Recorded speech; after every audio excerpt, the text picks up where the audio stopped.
Fox 2 presents Hancock and Kelley. Good Sunday morning. Welcome to Hancock and Kelley on Fox 2, where we take on the top issues of the week. On the right is John Hancock. Happy Labor Day weekend. On the left, Michael Kelley. Happy Labor Day weekend. I'm Andy Banker. On the agenda, the embattled St. Louis City Sheriff, now under federal indictment and can no longer carry a gun. If he can't carry a gun, should he still have the job? Missouri Governor Mike Kehoe bows to the call of President Trump. He will apparently call a special session of the legislature to redraw the state congressional map to eliminate another Democrat seat in Congress from Missouri. The Hancock and Kelley conversation is back. I sit down with an Illinois congresswoman who may be the gerrymandering poster child. She's from one of the most gerrymandered districts in the United States of America. It borders St. Louis. And in our quote of the week, California Governor Gavin Newsom throws shade on red state Missouri for its crime haven, the city of St. Louis. Also, is the Minneapolis school shooting the one that will get Congress to finally take action? And will the dome survive? The Missouri auditor shares findings from an audit of the former home of the St. Louis Rams. And we begin with another criminal indictment of another St. Louis area elected official. St. Louis City Sheriff Alfred Montgomery now faces a federal misdemeanor charge for allegedly violating the civil rights of a jail official when he ordered deputies to handcuff her during a dispute over access to an inmate. Let's hear from the U.S. attorney and then Montgomery's attorney. This is just the beginning of the process. We will look forward to presenting our case in court. Can he still be sheriff under this charge? Our position is that he can still be sheriff. It's a single misdemeanor count. Yeah, but the judge told Montgomery he can no longer carry a gun, even at work. The city sheriff and his deputies do not have general police duties. They provide courthouse security and transport inmates to and from court. The Missouri Attorney General is seeking to oust Montgomery from office for the handcuffing incident, plus misusing public money on golf carts, a new SUV, new badges, and using sheriff's staff and sheriff's vehicles to pick up his kids from school. The Attorney General just dropped a claim, however, that Montgomery had hired a relative as a deputy. Montgomery has pleaded not guilty to this new federal charge. He faces up to a year in jail if convicted. John, can you be a sheriff if you can't carry a gun? Well, Barney Fife lasted 7 seasons on Mayberry RFD without a gun, so I suppose he can be the sheriff. But, you know, he's got no business being the sheriff. He needs to resign and do the right thing. That office is in disarray. He's made a joke out of it. He's using it for personal picking his kids up from school. Andrew Bailey was correct. I think the new Attorney General, Catherine Hanaway, will pursue this case, and he needs to be gone. Now, you made us chuckle with the Barney Fife line, but, I mean, there's some truth behind that for you, right? I mean, is he making a mockery? Yeah, yeah. When the St. Louis City Sheriff's Office makes national news, that's never good. And, you know, this thing has been a fiasco from day one. It continues to be a fiasco, and it's getting worse. So doing the right thing in this case means stepping down. What do you think? Should he resign? Oh, yeah. And I think he ultimately will if he wants these charges to go away and he doesn't want to have to deal with it. This is part of the lunacy of politics that is St. Louis right now, this sheriff and this nonsense.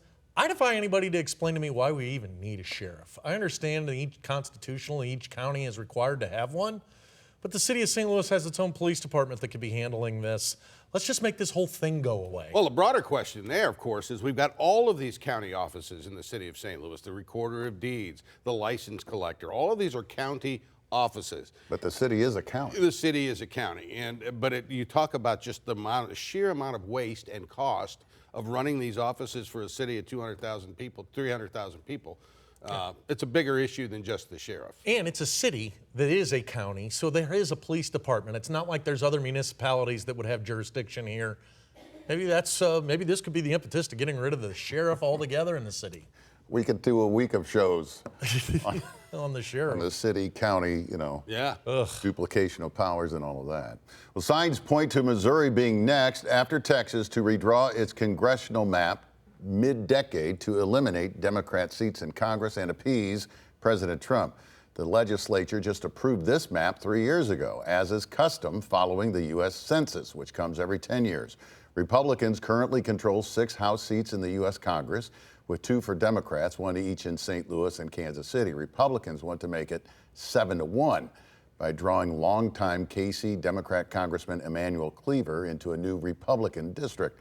Michael, I hear from Republicans that Missouri Governor Mike Kehoe doesn't really want to call a special session to do this, but he's under such heavy pressure from the White House, not even Missouri Republicans, but from the president, who put out last week that this was happening in Missouri before the governor said a word about it. Yeah, and it's disappointing if the governor chooses to go forward with this special session. I think he will. We will redraw the lines. It's being done at the behest of one individual, Donald Trump. The consequences of this are long-term.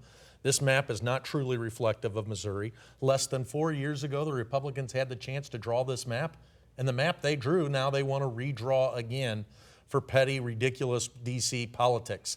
The consequences will be felt by the people of Missouri, who are now going to have a legislature that's just not going to want to cooperate with this governor if they got a D behind their name.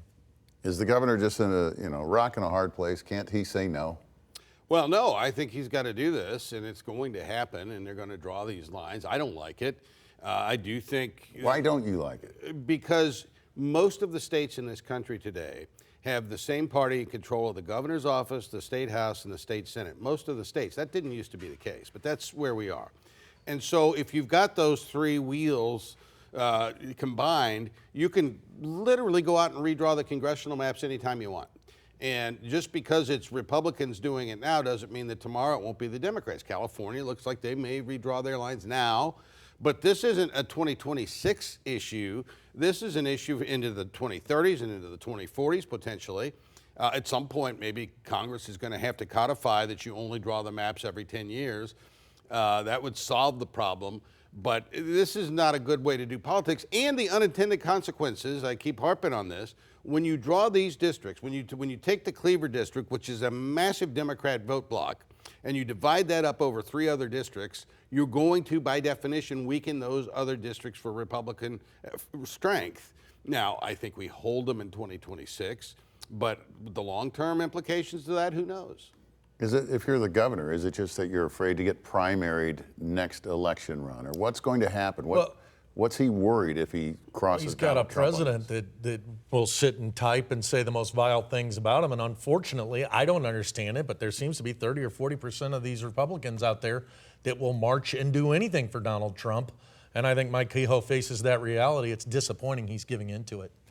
Missouri Auditor Scott Fitzpatrick releases his findings from an audit of the RSA, which operates the Dome at America Center.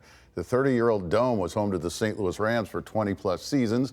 The audit uncovers tens of thousands of dollars spent on consultants, their food, travel, hotels, and entertainment during the effort to build a new riverfront stadium to keep the Rams here. It also finds the Dome will be tens of millions of dollars short of the money needed for Dome upkeep in the years ahead, even with the $70 million the Dome got from the NFL settlement over the Rams' move back to Los Angeles. Your thoughts on the audit and the future of the Dome, John Hancock? Well, I mean, when you take your car in, they say it needs a new transmission. That's going to cost you $4,500. Your car's worth $3,000. You get a new car. And I don't think they can do these. I don't think the Dome brings in sufficient revenue to justify that kind of spending on maintenance. So that tells me you cut your losses and figure out a better use for that space. It's going to generate revenue for the city and enhance our ability to bring in conventions. And I think that's probably the clearest path forward. Whether they do that or not remains to be seen. The city's convention agency, Explore St. Louis, they want to keep the Dome. Mm-hmm. Does that mean we should? Well, they couldn't afford to pay for the expansion that they currently did. Well, recently, I mean, in fact, we lost the director over that. The auditor's telling us we don't have the money to cover this going forward. File this in the suit of everything in St. Louis is broke. How in the world we weren't prepared for this to be able to get it done? Andy, I think it's got to be a pile of rubble. And the reality that sets in is that glory days of St. Louis as it related to the NFL and that activity downtown is over with. It's time to rebrand ourselves and trying to find a new way to attract people. Well, now to that terrible school shooting in Minneapolis. Wednesday morning, a crazed shooter fired 116 rounds into a Catholic church as students were attending Mass before they went to school. 2 children, ages 8 and 10, were shot and killed. 17 more people, most of them kids, were also shot. They have survived so far. Authorities say the 23-year-old gunman left behind hundreds of pages of writings expressing hatred of various groups, including Christians and Jews, and a bizarre fascination with previous mass shootings. This horror seems to be hitting America hard, no matter where you live. St. Louis Archbishop Mitchell Rosansky said, "This hits close to home for those who care for children. And I pray in a special way that we may come together in the wake of this tragedy and address the crisis of gun violence." Michael and John, don't the people we elect to run our cities, states, and this country have to do something about this? No. Make it priority one. Because they haven't. And this story continues to repeat itself over and over and over again. After Sandy Hook, we had those dozens of young people that were mowed down. We chose to say thoughts and prayers, and we moved on. We couldn't deal with some of the realities. Now, we're hearing the same old lectures right now. We've got a mental health crisis. What have we done to fix mental health? Because you've already told us we can't deal with the guns. Andy, I'm sick over these school shootings, but I am afraid that this is the reality of the world we live in if we're going to have a Republican Party that doesn't want to address a gun violence problem, the gun. Is the answer to keep telling people to stop sending thoughts and prayers? Are thoughts and prayers getting a bad rap here? I mean, that seems to be an issue. I mean, we should be in prayer for our country, yes. Here you've got a sicko who's got no business having access to any kind of weapon, a gun, a knife, any kind of weapon, and living at home with his mom. Somebody's got to flag this stuff. And I do support red flag laws that comport with the Second Amendment, and we should have them in this country because there are people, and everybody agrees, there are some people that ought not possess weapons. And when you're running around studying mass shootings and writing the names of mass shooters on your weapons in your bedroom and keeping a journal talking about how you hate everybody, that should be a red flag not to be able to possess firearms. Up next, the Hancock and Kelley conversation. I sit down with St. Louis area Congresswoman Nikki Budzinski. Her gerrymandered district has suddenly become famous. To hear more, listen to the podcast. Just search for Hancock and Kelley. This week in the Hancock and Kelley conversation, Illinois Democrat Congresswoman Nikki Budzinski. Her gerrymandered district has become political fodder nationwide. We talk about that, plus federal takeovers of policing in violent cities like Chicago and St. Louis, what to do about mass shootings like we just saw in Minnesota, and a true hot button in her district, Cubs or Cardinals? Through the ranks of organized labor, she led the first transition team for Governor J.B. Pritzker. Things changed drastically after that for the Peoria native. And then I got a very unique opportunity to work in Washington. I served as the chief of staff at the Office of Management and Budget under President Biden, which was when we were really executing the American Rescue Plan, when we were coming out of COVID. And I was inspired. I was inspired in that moment. And so I came home and decided to do something I'd never done before, which was run for public office. And you won. And I won. She won in 2022 and 24. Developing a workforce for the future is a top priority. She helped land a $51 million federal CHIPS Act grant to grow what she says may become a $200 billion a year biomanufacturing industry in Illinois. You might ask what biomanufacturing is, and it's taking that agricultural waste of corn and soybean that would otherwise end up in a landfill. We're repurposing it to make yoga pants. To replace our plastic bottles, to make tennis shoes out of this. This is a huge new growing industry. These workforce development opportunities are for young people and can be an opportunity for people that don't want to go to college, avoid the college debt, but get into good paying jobs and stay. And I just recently met with the new mayor of St. Louis. I see the vitality of St. Louis as a city as directly related to the success of our communities on the other side of the river. How many more murders do people have to live with have around? You know, yeah. Why not just go in there and bulldoze and make a difference like that? Yeah, but I think we do need action. We do need action, and I do think it is a crisis, especially for a lot of our major cities. it isn't one thing, one silver bullet that's going to fix all this. I think it is, as I said, investing in local law enforcement. Never been in agreement with defunding the police. That was never, ever something I would agree to. But I do think investing in law enforcement, partnering with community policing, anti-violence strategies that can actually be proven to be effective.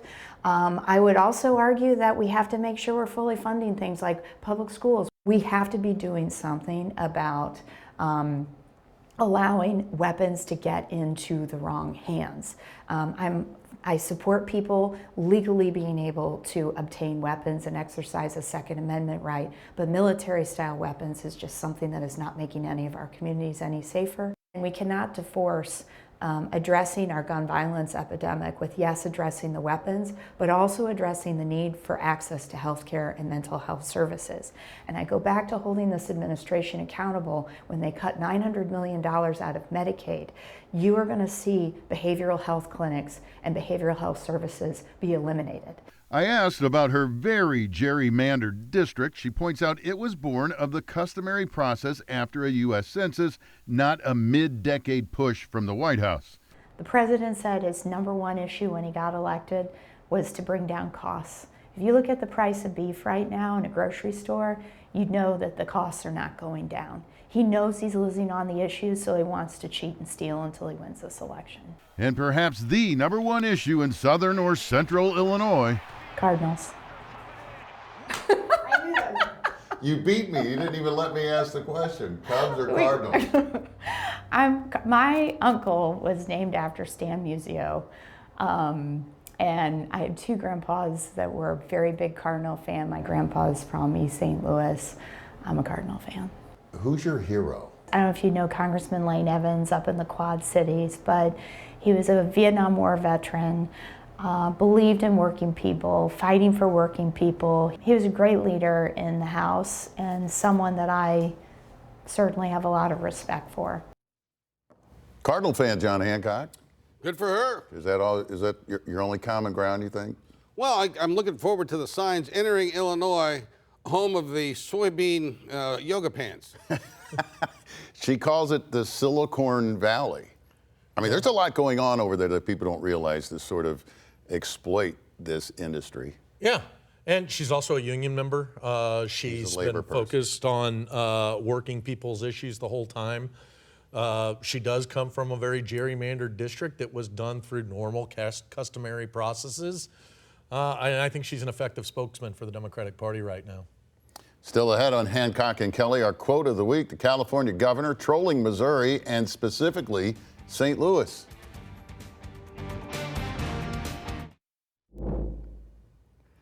Let's get to our quote of the week. California Governor Gavin Newsom has become a Democratic Party point man and taking on Republicans over the issue of U.S. troops policing high-crime cities in blue states. A social media post from his official press count takes a swipe at Missouri, but is it a misfire? Here's the quote. St. Louis's murder rate is a staggering 190% higher than Oakland, California's. Do you think Fox will cover that? The post includes a photo of Republican Senator Josh Hawley. There's a similar post featuring Republican Governor Mike Kehoe saying Missouri's homicide rate as a state is 200% higher than California's. John, he's not just singling out Missouri. He's doing this with other red states, with posting the governor of Arkansas, any Republican, along with their higher homicide rate and in California. Of course, the St. Louis homicide figures are a result of the population. It's a high crime area. Every inner city in the country is, but it's a very low population area. So the per capita number of events is going to look off the charts. If you look at the St. Louis region, it's no more unsafe than any other like-sized region in the country. Is it driven, Michael, by blue cities, though, in the red states? No, I think if you take St. Louis out of Missouri, maybe the crime rate here is not nearly as high as the state.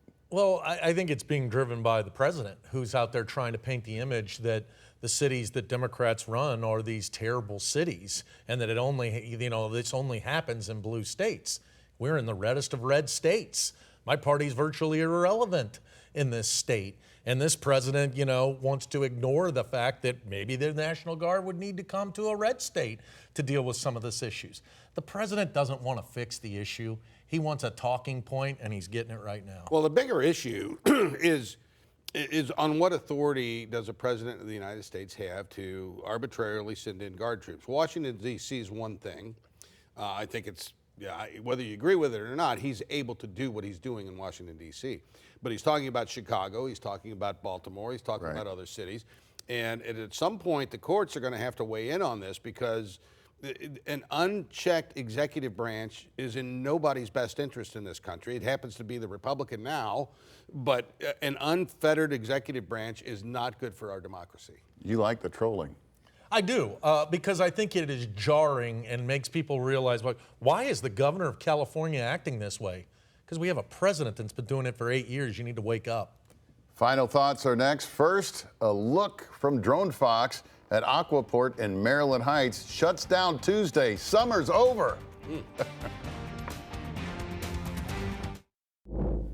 Our collective final thought is a program note. We will not be with you next week. We're taking a week off. We'll see you in 2 weeks for Hancock and Kelley on Fox 2.